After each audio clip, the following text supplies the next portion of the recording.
I mean, what was it that she was at the time working on time?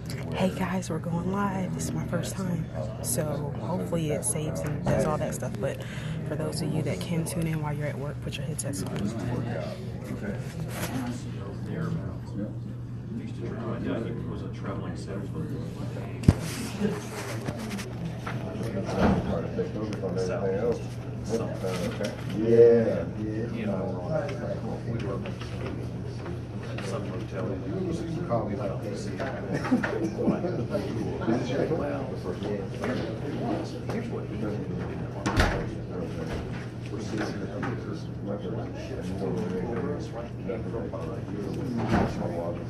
and the sound, they just started Thank God we have the sound all over the ship. So the ship really fine people heard it. Just do that down. Don't worry. Everything in life is going to be like that was the only thing that ever happened. Life and death. All right. I know I said 8:30. It is 8:29. I appreciate your time. Those who haven't been here, we'll fill them in at the end. How about that? All right. Because we want to get back out there. Our main purpose as business owner is to go make money. So when you got your butt in your seat, you're not making money.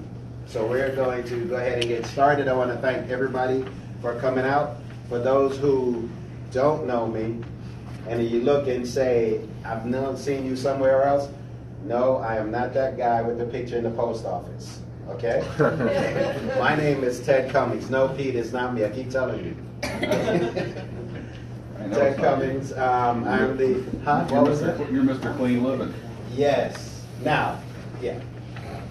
I'm the chair of the Small Business Advisory Committee. Pete, stand up. Pete is one of my co-chairs.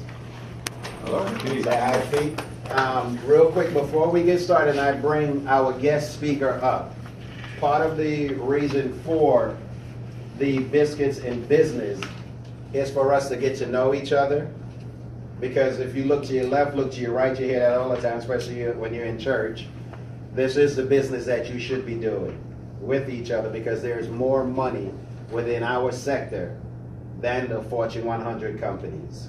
So I'm going to have everybody, starting in front, my good friend right here, quick, introduce yourself, no elevator speech. Introduce yourself and your company. And I warn you, I will cut you off if you try to go into that elevator speech. All right? I'm afraid. Hi, I'm Debbie McMinn. I'm with the Salvation Army here in Detroit. Good morning, everybody. I'm Giovanni with the Salvation Army Boys and Girls Club of Maryland. Hi, Phoebe Alexander, Country Financial. John McKee with Captivate Search Marketing. Hi, everyone. I'm Myra Seaside with the Government Contractors Association. Good morning, I'm Chelsea Stabler. I represent Thrive Software for local businesses. Good morning, I'm Ashley Ruscombe, and I'm with Element Funding, which is open to branch in Decatur. Good morning, everyone. My name is Mark Galvin. I'm with ePresence, and we manage personal brands. Good morning, Pete HR, Prime Business Advisors. Good morning, I'm Joshua Pacini with Marshall Burch and Associates, with the #1 sales team in DeKalb County. I'm a realtor. Yes, you're welcome. Ray Clay Details. Squeeze in here. Good morning, Mark Mitchell, Allure Communications. Good morning, everyone. My name is Vanessa Usal. I'm with United Way of Greater Atlanta. Good morning. My name is Honey Vandertruth, and my company is Mark Safer. Good morning. Bill Rosenfeld Jewelry, and upstairs. And the City of Tucker. Thank you. I'm Kimberly Parks. I'm a Cancer. I like long walks on the beach. That's typically my elevator. State Farm Agent Tucker.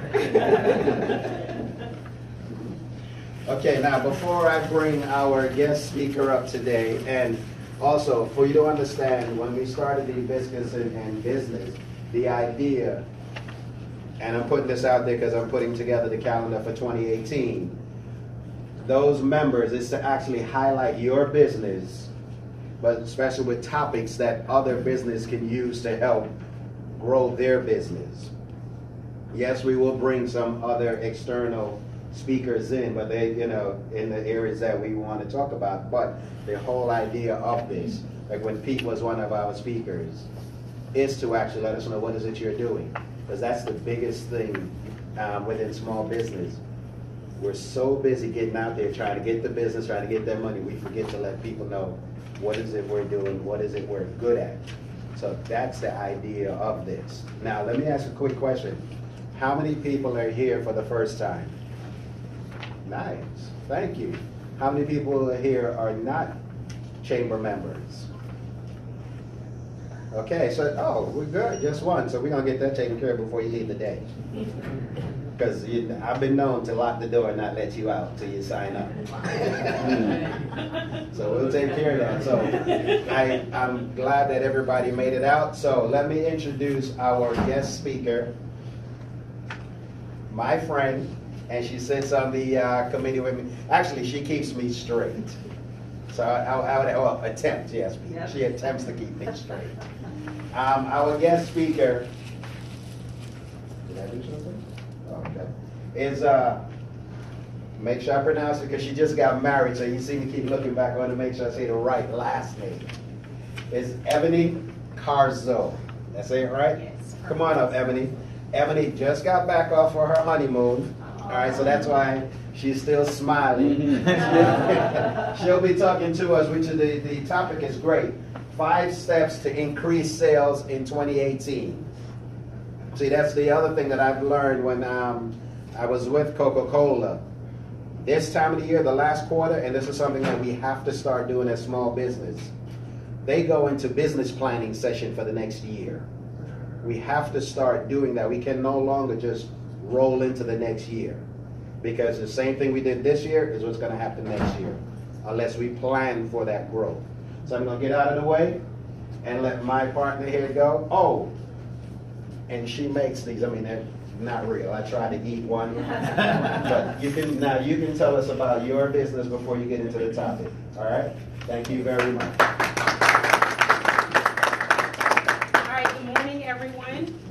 Okay, that's not going to work. So if you haven't been to any of my presentations, first thank you, Ted, because he already got some housekeeping out of the way for me. I like people to be towards the front, camera or no camera.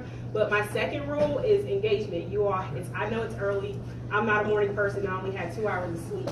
So I'm going to bring the energy, but my energy feeds off of you all as well, right? So we're going to try this again. Good morning. Good morning. Let's try it one more time. Good morning. Good morning, Ms. Crabtree. No, sorry. All right, so let's try to keep this energy up. I have 45 minutes, and then I want to do 15 minutes at the end for Q&A. But I feel like I can get through this pretty quickly because I want to get to the Q&A more quickly, because I think it's very important to answer those questions that you really have. I did have pass out some handouts. As I told Pete, you know, business is not doing that well with the cake, so I had to conserve, you know, cut costs somewhere, so it was on paper. All right, so the third rule is when I make a joke, you gotta laugh. Okay. So at any rate, we have the handouts. What I'm going to do within the next 24 hours, for everyone who signed in, I'm actually going to send the electronic version of it. It's going to be a lot easier for you to go through. You can save that, and you can actually go through it as you need to, okay? Okay? Okay, okay, teacher. All right. So, like Ted said, my name is Ebony Carzo. If you read my bio, because I don't want to get into all that, but we did put it out there. It's on my website. Everyone pull out your phones for me really quickly. Show of hands, how many people are on social media? Perfecto. All right, so open any one of your social media apps, Instagram, Facebook, or LinkedIn, whichever one you frequent the most.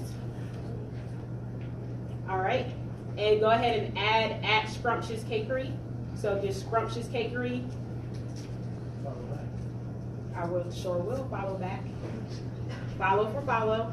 So Scrumptious Cakery on Facebook and Instagram, and then on LinkedIn, I think it's still under Ebony A. Hughes, my maiden name. All right, and so when you get a chance after this, you can go back to one of my social media pages, and that will link to my website and all the other great stuff that we're doing so that you can get more information and stay connected with us. Does that sound like a great plan? Yes. Awesome Yes, sauce. it does. One more time. Scrumptious Cakery. And because I know it's early, SCR, M for Mary, P for Paul, T for Tom, What did that IOUS, C for Charlie, AKERY. Scrumptious Cakery. All right, and just keep your phones handy because you may need it. In a few minutes, we'll just see how it plays out. So one of the reasons why I chose this topic, and I know that the title, Stop Being Lazy, is what caught a lot of people's attention, right? So typically by the end of each year, we do get a little bit lazy, and we start having a little anxiety going into the next year because we look back over the year. If it was great, awesome sauce, but hey, what are we going to do next year? Are we going to be able to match those goals, sales, income, what have you? Or if we didn't do too well, oh man, are we going to have the same type of year that we had, you know, in this year? So one thing I'm going to have you do is close your eyes, because typically in these type of settings, people don't like to be honest because they don't want people in their business, okay? So I'm going to have everyone close your eyes. No peeking, Ted. And I'm going to ask you some questions just so I can get an idea of what we're working with here. So raise your hand if you are a small business owner. Okay? Raise your hand if you are in the startup phase in the first 1 to 3 years. All right? Raise your hand if you are president, CEO, or a big wig in a corporate company. Perfect. All right? Raise your hand if you met your sales and income goals for 2017. Okay? Raise your hand if you're here to get really targeted sales information on how to increase your sales. All right? How many of you are afraid of failure? All right. How many of you have no fears? Okay. Open your eyes. Perfect. All right, so we're going to dig right into this. So the first thing that we're going to talk about is identifying your target market. So many times when people start their business plans, and you can relate, everyone says get a business plan, right? Make a business plan, write it. Go hire someone to write your business plan. And I'm one of the few people out there who has written a business plan and has written it for other people. But now that I have matriculated through this process of entrepreneurship, I actually tell people not to write a full-fledged plan. When you start out, you really just need to get to work, okay? And that's where the Stop Being Lazy comes from, because you can write a business plan all day, it can look all pretty and have all the bells and whistles, but if you're not even working the plan, what's the point in having it? So I feel like you need to prove to yourself, because no one else matters, that, hey, I can do this, right? So what are some realistic goals and what are some long distance goals, some really hard goals that I would love to achieve, but I don't know if I can do it? You write those out. So personally, for my business as well as for myself, I actually start goal setting in November. Most people wait until January 1st to do what? What's that? Resolutions. I never start my resolutions in January, ever. I always start them in November or December. Why? Because I feel like I'm setting myself up for failure if I do the status quo of setting a resolution in January, because the statistics show that by the end of January, most people have fallen off the bandwagon. And definitely by February, March, it's like, what goals, right? So what I do is I write my goals down, and in November, I start implementing them. So case in point, by show of hands, how many people knew who I was before this meeting? Half the room. Okay. So, and it's okay. What I did was, one of my goals back, actually it was last year, 2015 or 2016, was to start my public speaking career, okay? I'm very passionate about startups and small businesses. If you know me, everyone knows that's what I'm passionate about. I just happen to be good at baking and creating great works of art. So what I've done is coupled the two together. So last year I procrastinated. I let fear get in the way. I let people's opinion get in the way. And I said, you know what? I'm not ready. I'm not ready. Well, this year, it's November, well, it's December. And I said, I'm not going to procrastinate anymore. I'm going to do what I set out to do, right? So when the opportunity presented itself for a speaker for B&B, I'm going to go do it, all right? So what did I do? I was in charge of my own marketing, all right? So that nice little campaign flyer that you all saw, I actually created that on my cell phone at 4 o'clock in the morning while honeymooning in Italy, okay? That's how serious I was about it. People think that I hired someone to actually create it. You don't need to wait, and I know this is taking a tangent, and I'm sorry because I get passionate. But you don't need to wait on, hey, I don't have this person to do this, I don't have this person to do that. Do it yourself. Stop being lazy, stop coming up with excuses, and just do what you need to do. So back to the target market. In your business plan, that's the first step that they tell you need to do. Identify your target market. It's so broad. Personally, it's the easiest thing in the world. I started with people that I knew in a generation that I could relate to. So I said women, ages 25 to 45, who had children, okay? So back in my bio, you will see where I worked in corporate America for about 6 to 7 years, corporate sales, hardcore, ran a multi-million-dollar business line, and we were very big on target markets and who we were going to target. So what I said was, all right, I can identify to those folks. I don't have children, but I know those type of people because of my past experience. They like to spend money on their children's birthdays, okay? So when I walked away from my corporate job in 2013, I really did not have a client base. I've been doing cakes on the side here and there, but I hadn't identified who I wanted to target. And we know, okay, most people love cake, but it's really, you can't target to everyone, right? You all know that, right? Right. Okay. So with the advent of Pinterest, Instagram, Facebook, everyone wanting to have these picture perfect birthdays, even if everything else looked crazy, they want to have a perfect cake, perfect decorations, and I've been to setups where literally it's just a table set up with the cake on there, but it's Instagram perfect, right? So I started gearing all of my marketing and advertising to moms, ages 25 to 45. Why? Because most of them are on social media, okay? Most of them are doing some type of digital form of communication, and that's how I got in front of those people. So what I would suggest you doing with your target market is finding a group of people that you can relate to.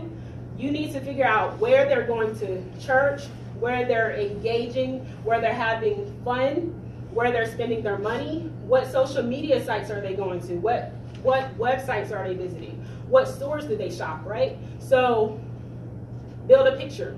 My picture was a young fly mom with kids, and I always tell my husband, who wants me to have 2 children, and I'm like, I'm not about that life, but I will since I signed up. So,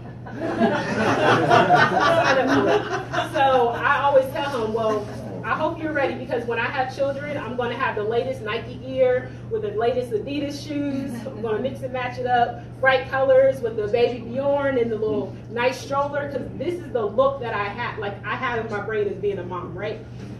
Going to Mommy and Me classes, all that cool stuff. So that's the type of target market that I built in my brain, and then I started pushing out work to appeal to those people. Does that make sense? Yeah. Okay. So one of your assignments, and you can write this down, is going to be, and if you flip, I think it's on the second page, you're going to answer those questions. What does my target market look like? Where do they shop? Where do they go to church? What is their annual income? Because that's the difference, right?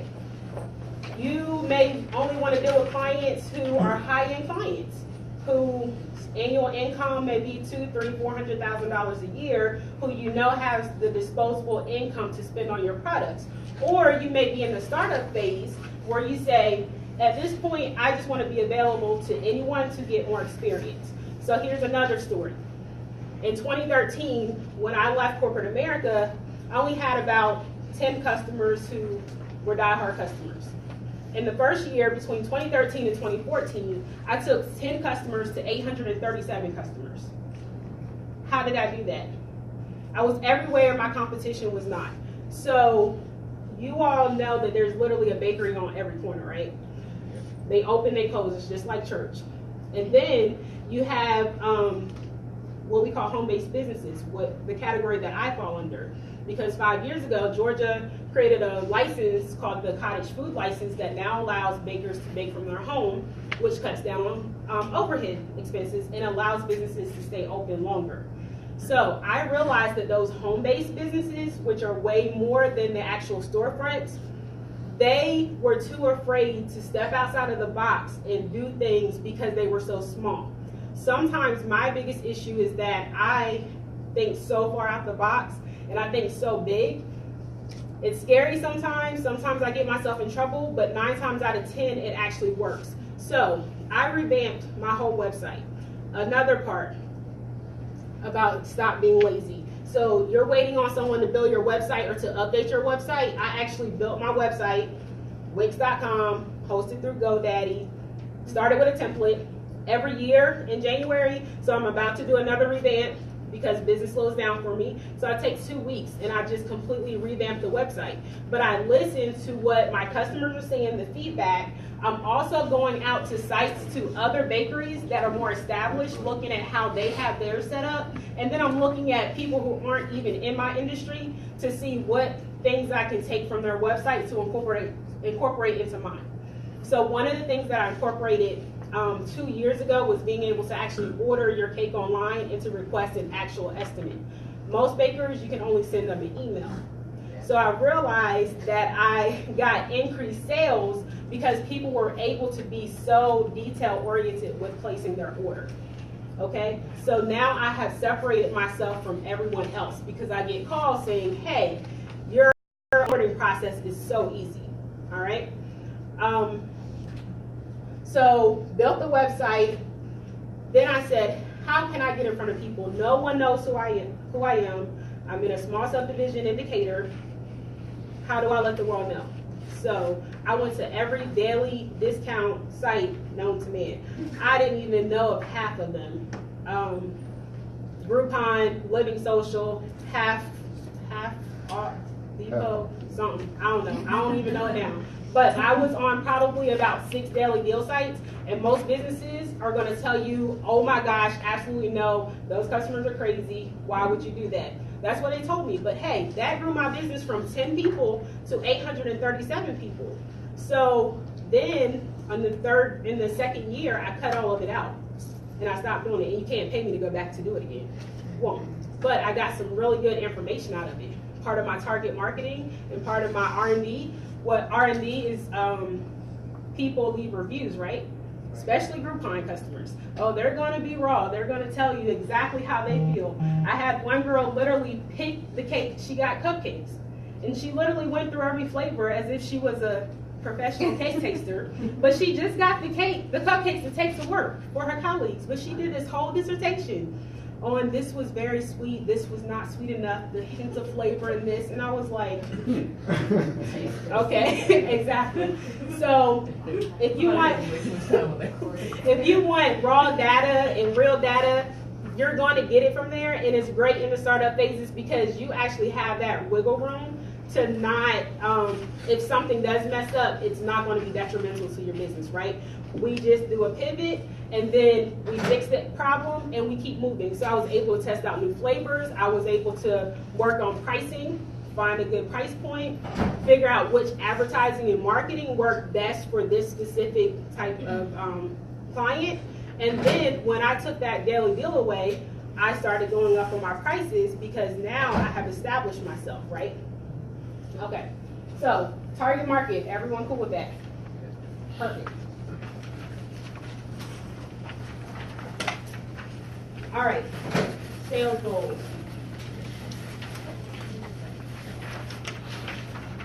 So, close your eyes again. How many people have set their sales goals for 2018? Show of hands. How many people do it annually?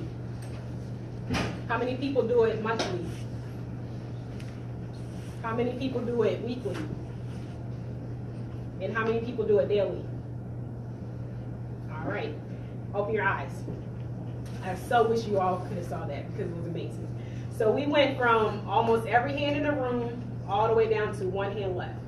All right, so there's no right or wrong way to do this. However, the more engaged you are in your business, the more hands-on you are with the numbers, the better you're going to be. Because you need to know at all times, as the owner of your business, as the CEO, as the president, even if you're just a salesperson, you need to know what your goal is on an annual, monthly, weekly, and daily basis. Otherwise, you're just waking up and just going at it blindly, right? Wasting the day.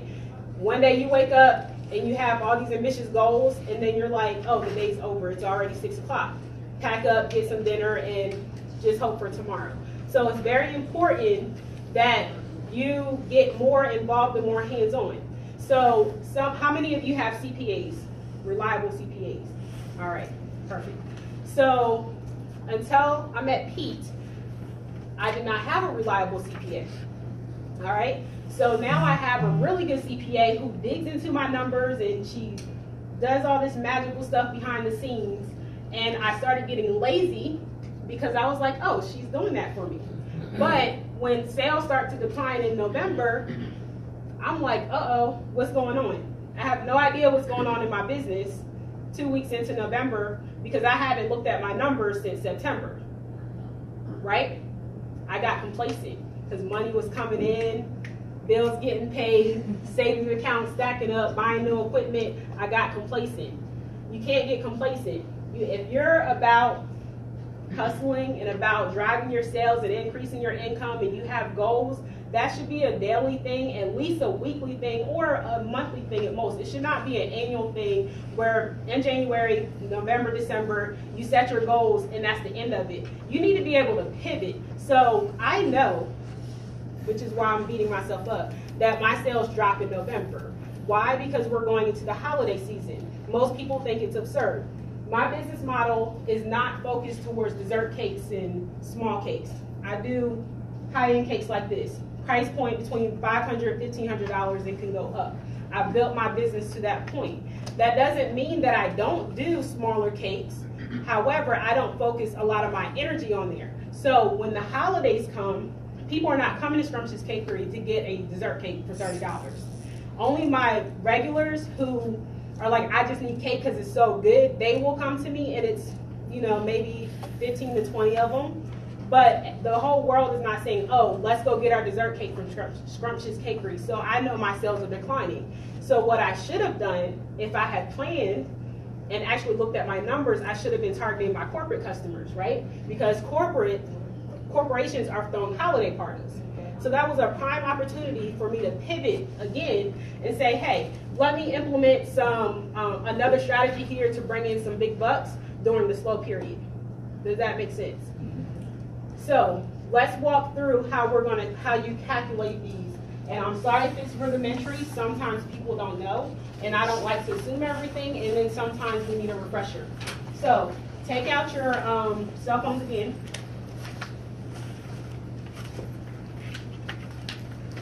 And I'm gonna have you calculate your own sales goal for 2018. So you can write it down, put it in your phone, do both. But I want this to be tangible for you. I want you to be able to see it and visualize it so you can see what it takes, okay? So, you have that number? Yes? All right. So we're going to take that annual number. So in the packet, we use $100,000, all right, as your target. We're going to take that and we're going to divide that by the total number of months. How many months is it? 12. How many months? 12. Come on, guys, I'm losing you. 12. All right, divide by 12. So that number is what your goal is per month. So if my goal is to make $100,000 in 2018, I need to produce $8,333 and some change a month. Okay? So that seems like a big number for one person. Okay, what does that equate to per week? Let's break that down. We're going to take that 8 or whatever your number is for the month, and you're going to divide that by 4, the number of weeks. So now we have our weekly goal. When I was in college, I worked in retail, and I used to hate that every morning we have a sheet, our ADR sheet. We have to come in, and every day there's like the goal for today and the month and the year, and you literally had to go in and put your sales in at the end of each night, and then it would show you how many units you would have to sell on average to make that number. And so we would look back each day. So every day your sales team comes in, we know how much we have to sell and what products we need to push, okay? So when you take that week, you're gonna take that number and now divide it by the total number of days in the week, 5. If that's how many you're working, if you're only working 3, you're gonna divide it by 3. The fewer days you work, the more you have to hustle to make up those lost days, okay? So that's how you're gonna get your daily. Go work from these numbers. If you just did it quickly here, print it out. It doesn't have to be in a fancy spreadsheet, guys. Put it on Word or something like that. Hang it up over your computer. Put it in your phone. Keep it tangible so that you know what those goals are at all times.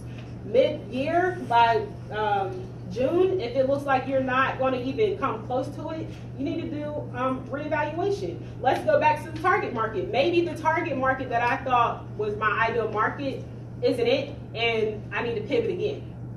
Does that make sense?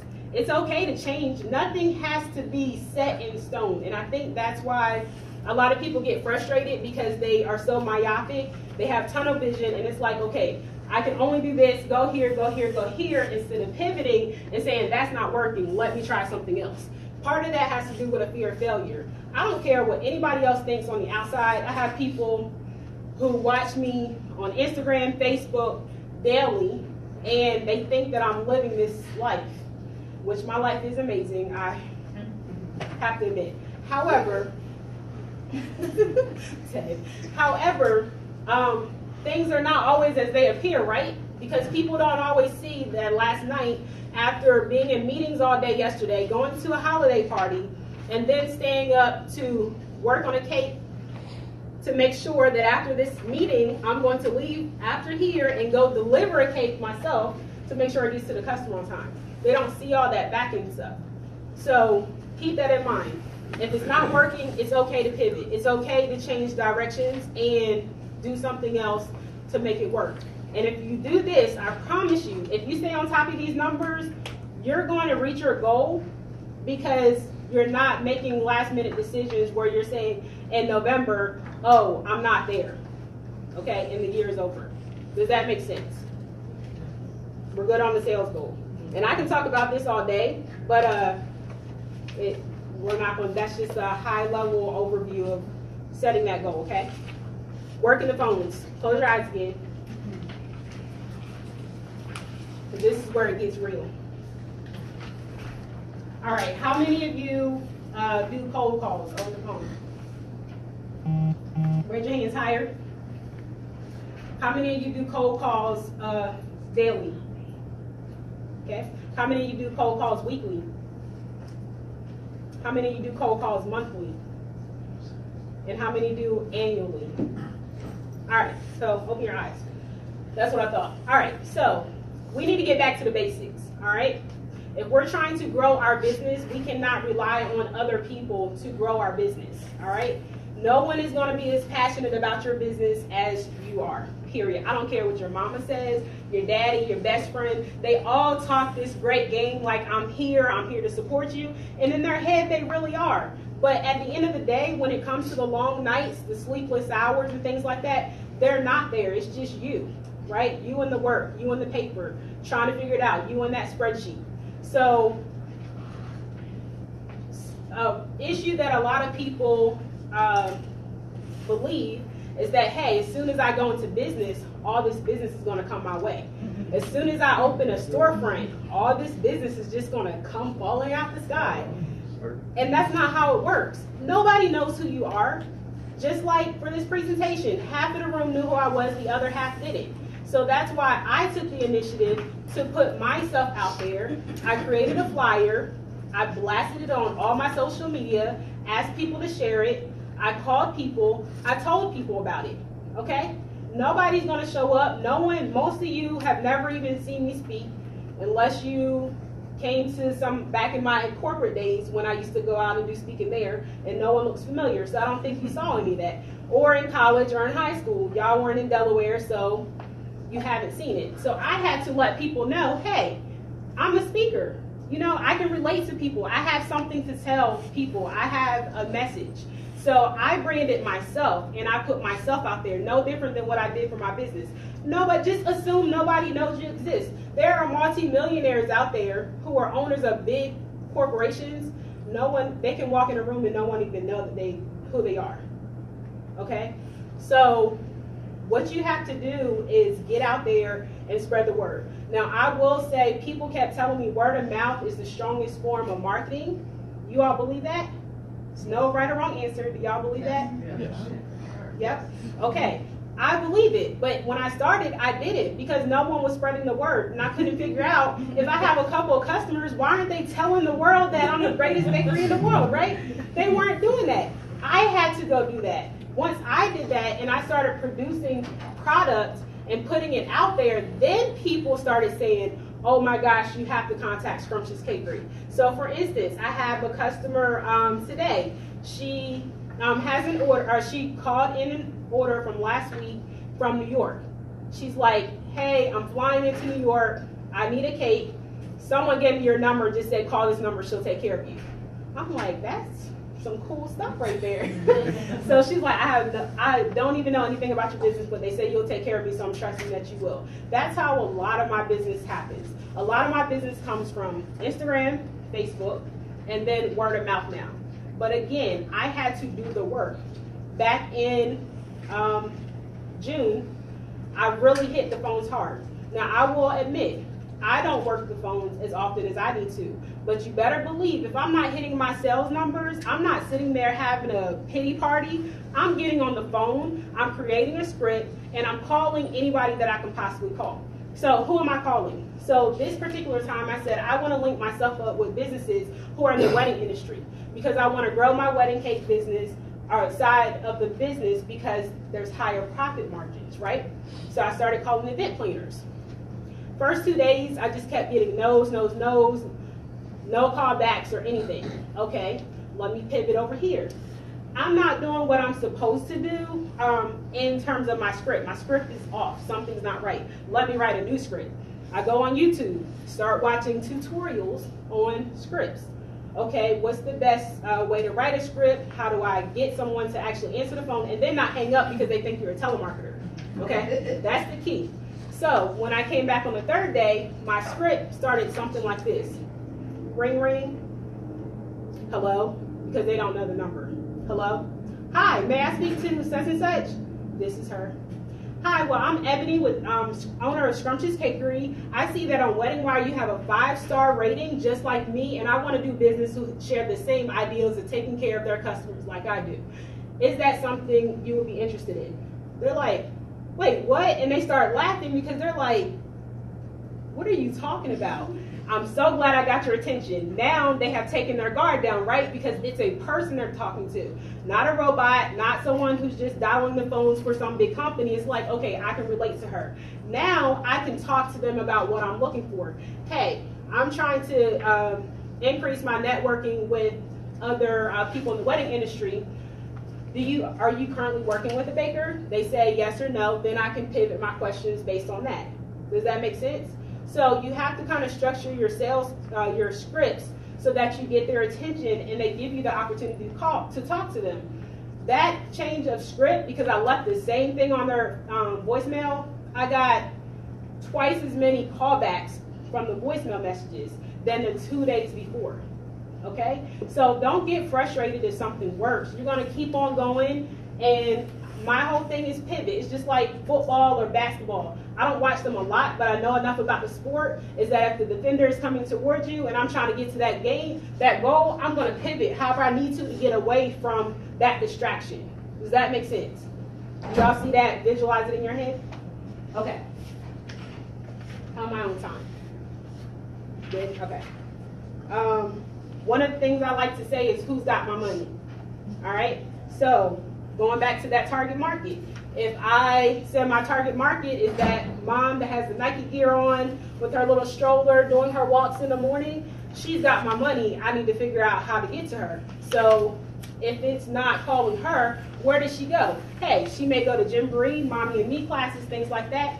Let me call those places and see if I can get in front of them and get a contract with them for when they do birthday parties. Okay? So you got to think outside of the box.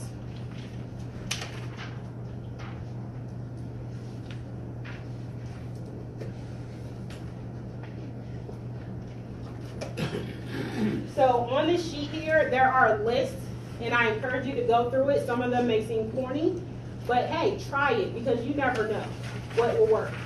In terms of the logos with the water bottle, that just means be somewhere, you know, like in the summertime when people are out walking and jogging, things like that. Set yourself up a little booth or a little bucket. Get your water bottles wrapped with your logo on it, and just pass out cold water. Doesn't cost you much. Go to Sam's Club. You can get a whole case for $3, right? If you get one customer that comes back and they spend $200, I mean, you more than made your money. Would that not be worth it? Yes. Okay. Part of my marketing is, or my advertising for my business is being here in front of crowds like you. I could talk about cake all day. No one really cares about cake. To be honest, it's a boring topic to talk about. So what value can I add to the community that grabs their attention, that makes them say, okay, she's a resident expert in this area? That will be small business and startups and sales, because I have to do it every single day, right? So as I go out into the community, and if you follow me on social media, that's what I talk about. I've been talking about it from day one. Follow my journey. I document my journey so that people can see a day in the life of an entrepreneur. Many of my customers are entrepreneurs now. Okay, so I also had to pivot. My target market is no longer moms. My target market is entrepreneurs, and it's also young couples that are getting married, because they have this vision of what they want their wedding to look like, right? Again, Instagram weather pictures. During the whole process of my wedding, from the bachelorette party, bridal shower, to the wedding, my whole crew knew, whatever y'all do, it needs to be Instagram worthy, okay? Because again, so I'm thinking again about my business outside of the box, even though I'm getting married. My goal is to, at some point, have one of those pictures be posted on a high affiliate wedding site through one of their magazines or something like that, that gets reposted. And all of my social media at Scrumptious Cakery.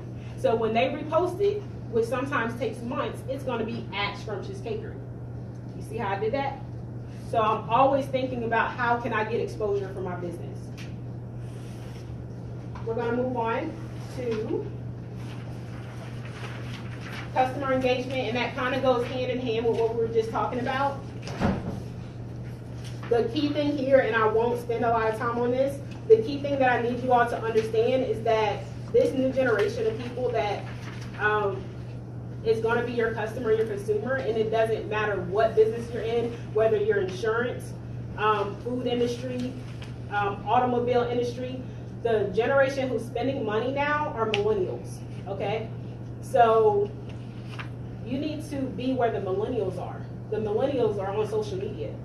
So many times I talk to you all, and when I say you all, I just mean people in general. And I'm saying, you know, you got to get on social media. Are you on social media? Well, I don't really have time for that. I don't have time for, hey, that was me. Because I'm running this business. I'm making the cakes. I'm doing the back end stuff. I'm doing the deliveries. Who has time to post on social media? I realized I was just being lazy and coming up with excuses. So what I tell everyone, which is what I do, is first thing in the morning before I do anything, is post. I make one post. And they're so easy now because you can make one post and share it through all the platforms, okay? So at least you're doing that step. And we can go into social media and dig deep into how it should change for this link from this social media site to that one. But hey, when you're starting out and you're not doing anything, post the same thing on every avenue and just do something, okay? Just stop being lazy and do something. So, collecting reviews. That is going to be our last one. And everybody's cool on that one, right? Yes? All right. So, collecting reviews. Close your eyes. All right. How many of you collect reviews now with your clients? Okay. Well, we can just go ahead and open our eyes up then. I was just saying. All right. You all are missing out on some big time money if you're not collecting reviews. All right. Let me ask a question. And anybody can, I need 2 people to answer this. For those of you who are not collecting reviews, what is a reason for not collecting a review? That way I can know how to address this. I don't even know, I didn't know there was a process for that. Or you do. Yeah. Okay. Yes. Mine's That was the client, thing. What'd you say? mine's client confidentiality. If I Confidentiality. do one-on-one coaching, Okay, I can address that too. All right, so let's pivot. So I will change a little bit of what I was going to talk about. So let's just start with the basics. You have Yelp, which I'm not a proponent of, but hey, it's out there and a lot of people use it, okay? Do your research on how Yelp works just so you can understand it. You have Facebook, the easiest way to collect reviews, and one of the first things that's going to pop up in your Google search when someone's looking for you is going to be your Facebook reviews. What I do on a monthly basis, because sometimes I miss reviews that come in, I do a search, Scrumptious Cakery, reviews, and all my reviews pop up, even the ones from back in the day with Groupon and all those sites, which were good. I averaged about 95% on those, so it wasn't bad. So Facebook, Yelp, I think I'll put some in here. Google, yes. Foursquare. Someone else have one? Yep, that too. So there's tons of sites where you can collect reviews. I would choose your top 3. So for me, it's Facebook and Wedding Wire, which is a site industry, I guess, form of social media that we use. Brides go to weddingwire.com or theknot.com to look for vendors and things like that. Well, one of the perks with being there on their vendor list is that you're able to collect reviews. So all of my wedding cake reviews get directed to that. And then Google and Facebook. So yes, those top 3. So what I do, if you look in this here, and again, we'll email this out later this evening, the bottom is actually what I send out to my wedding clients, okay? So this is a template that's in my inbox, and after each wedding, this gets sent out 3 days afterwards. All I have to do is plug their name in, and it goes out, okay? And I'll say about 90% of the people actually respond back. And the way that Wedding Wire is set up, it actually reminds them, it sends them 3 reminders. So that's why I love it. So you want to look in your industry, if you're not already a part of what other social media type platforms are out there that, you know, attract the type of customers you need, because sometimes they have back-end databases that allow you to collect that type of data. So if not, let's go to Google and let's go to Facebook. How many people have a Facebook page for your business? Perfect. Have you set up the review section yet? All right. It's very simple. You're just going to go in there, and Facebook is so easy. You just click a couple of things and it tells you what to set up. Set up the review, and you just ask your customers, hey, can you write a review for me? And normally I'll send that in a DM after their order, because once I post a picture of their cake, they're like, oh my gosh, that's my cake. It was so delicious. It was awesome. Hey, I'm so happy you felt that way. Our goal is to make sure that you have those awesome, memorable experiences. Do you mind sharing that? And they're like, yeah, where do you want me to go? A lot of times I'll just say, hey, post it here on Facebook and copy and paste it in Google. So I have it in 2 places, because some people may go to Google for reviews, some people may go to Facebook for reviews, some people may go to Wedding Wire, or they may go to Yelp. So I normally ask them to post in 2 places and just copy and paste the same thing. Now, some of the gurus will say, hey, you shouldn't have the same data. Again, I don't care, because I'm not doing what everyone else is doing. When the time comes for me to pivot, I will pivot. Right now, I'm building up the number of reviews that I need to generate business in. Most people, and probably you yourself, before you go to a restaurant, before you go patron some new business, what are you looking for? Exactly. you're looking for the reviews. So if you are in charge of a business, why are you not getting customers to do reviews for you when you know that's one of the first places people go? All right?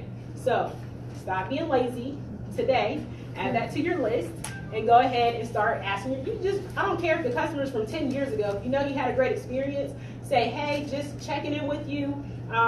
I remember we had such a great rapport. Do you mind doing a review? I'm trying to gain some new customers. And be honest with your customers. Who cares if you're trying to grow your business or make more money or any of that? Be honest with them and say, you know, hey, I'm trying to get more customers like you. Do you mind putting a review out? And 9 times out of 10, they will. I like to do it during the day when they're in the office and at their computer. I don't like sending that email at night. 9 times out of 10, they're not going to respond to it. But if they're at their desk during the day, they'll respond. They'll just open up another browser, hurry up and do it, and they're done. Does that make sense? Perfect. All right. So the last thing I have on here is a freebie. Who wants an instant raise or instant income boost? All right. Oh, see, I guess we got to close our eyes again. Close our eyes. Just what I'm saying, y'all won't be honest. So, all right, everybody's eyes are closed. Who wants the instant raise or income boost? All right, open your eyes. You want me to give you a secret? You ready for the secret? You sure? All you have to do is increase your prices. That's all you have to do. It's that simple. I increase prices twice a year, in January and in June. Okay?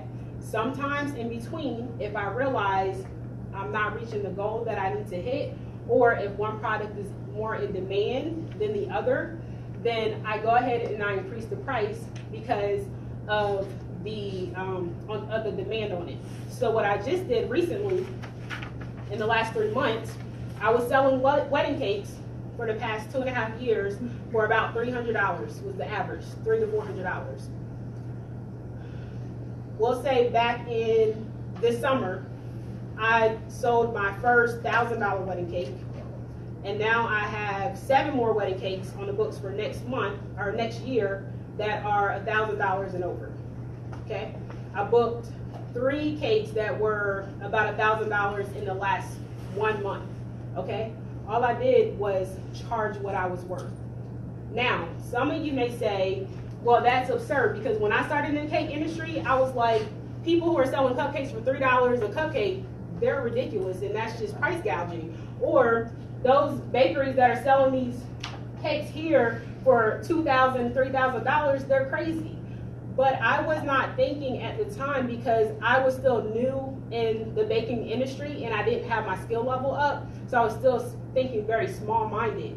Now that I put myself out there and I've taken more classes and I've pushed myself to the limit, I went from just making 3-tier buttercream wedding cakes to works of art like this. So when you put your knowledge base behind your product and you put money behind your product to increase it, you can charge whatever you want to charge, what you think you're worth. And a lot of people don't because they're too busy thinking about the customer. And I'm not saying don't think about the customer, but what I'm saying is in order for people to put value on your business, you have to place the value on your business. Okay? And I'm going to leave it at that. Thank you so much for your time. Questions? Yes. So with your price increase, is there a client shift with that? Great question. With the price increase. What was the question? She asked, is there a client shift with the price increase? Which is an awesome question because I often hear this in the baking world. People say, you know, hey, people are freaking out about my price and I know I'm nowhere near what other bakers are charging. Like, how do we get over this whole pricing issue? I'm going to be honest. When I increased my prices in January, all of my old customers stayed with me. They had no problem paying the higher costs. And then it weeded out some of the what I call problem customers because now the new customers that are coming in place more of a value on my brand because of the way that I branded myself. So now I am creeping into the high-end custom cake part of the industry versus just being a home-based baker who's doing it on the side and, you know, I'll take whatever I get. So to answer your question, yes, there is a shift. But for me, it was a positive shift. And I think for most people, you will see that positive shift. Don't freak out if you don't book a bunch of $1,000 cakes, and it doesn't mean you cannot fluctuate in that price. When the order comes in and you say, okay, well, this month I only have 10 cakes coming in, but my goal is up here, I need to bring some more in, then you can adjust, you pivot, and then you figure out what that price point is going to be. And play around with the numbers. Now, I don't charge $1 a cupcake anymore. I charge $2 a cupcake, which is right in the middle of industry standard. But it's for a basic cupcake. If you want more details, you're going to get charged more. Great question. Next. Yes. You said something about, when you were asking for reviews, I can put it on Facebook, and you told us how to set that up. But you said also put it on Google. Right? Oh, Google's simple. Google.com. That part I know. Then, I gotta remember Google. When you put your business in, it's gonna ask you to claim your business. Okay. And you click claim your business. Right. And then once you claim it, it's a whole profile to set up. And then your customers can just go there and do it. There's also another one that we use called Social Survey, and you can log in and it'll send emails directly to the clients that you pick, and it just gives a quick survey. And then, like, if someone went on Google and just typed my name in, it's one of the first ones that pop up, and they can see your reviews and stuff. But you can target them versus someone just randomly logging in and giving you a review. Right, exactly. And so, do your research on that, because there's tons of sites out there who do surveys and data collection and targets those reviews and puts them in certain places. Okay? Yep. Mm-hmm. Yes. Have you had any experience with the review aggregators like Yext? Nope. Okay. Anyone here, have you had any experience with a review aggregator? So essentially where your reviews on all of these different sites, 75-ish sites, are in one portal where you can very easily see all of the different reviews and then respond to them accordingly. I've had companies approach me for those, but I did not pursue that because for me, I'm not worried about 75 review sites. I'm only worried about 3 in the top 3 that people are going to. So I can't say if it's negative or positive, but for those of you starting out who aren't doing reviews at all, I would start with your top 2 or 3. Yes. In terms of collecting the target data, like how do you get the information in terms of, about your customers? Like, because you may know the neighborhood they're in, but you may not know the income or some of the sites they're on. Okay, so I can email this out to you all tonight. How many of you are familiar with Wells Fargo? Okay. Aside from whatever you may think of them, they have an amazing resource under, I think it's called their Works program, something Works. So I have to email it to you all. But it's absolutely amazing, and it's a free resource. Once you build your profile, you log in, and you actually look, you put in your industry, you put in your target market, male, female, their age range, their salary range, and I think information about you, or maybe I have that mixed up. But once you hit search, it's actually going to give you a whole aggregate of your whole market. So I was able to see what other bakeries in my market are charging, average, how much their income is that they're doing in sales, and then what the community looks like. So if you just do a search for Wells Fargo Works Small Business Program, you will see, it will pull up. But I'll send a link to it tonight, yes. I wanted to mention that the library also has a research database that's available. There you go. Yes, Ted? So as a follow-up to his question, that both the library and the Wells Fargo, so is that something similar to where, you have the companies that will sell you target lists? Is that what you're? I'm not sure how those companies work because I have not patroned them. Yeah, no, I'm not, but I'm just wondering. Yeah, if this I'm not sure. Well, large corporations usually buy target lists. Right, yeah. Because it's easier for them to do that. Right. They have a research department, but they'll buy target lists, identifying what their target market is. And is that broken down by person? It can't be, it depends on what you request, but if you ask for it to be broken down by person, by neighborhood, all the demographics that go with it. And this program is more of a high level, so it gives you an idea. So if you see that if I'm thinking in my immediate 5-mile radius that the people are, their salary is $100,000 a year, that's what I think, and I've been targeting them, but when I run that aggregate, it says, oh, it's only 45,000 in single-family homes, then I know, okay, if for me that's not my business market, my target market, then it gives me a broader scope, and then I can say, oh, over here is where I need to be, and then I can move over there. So it's kind of on a larger scale. Yes, sir. How would you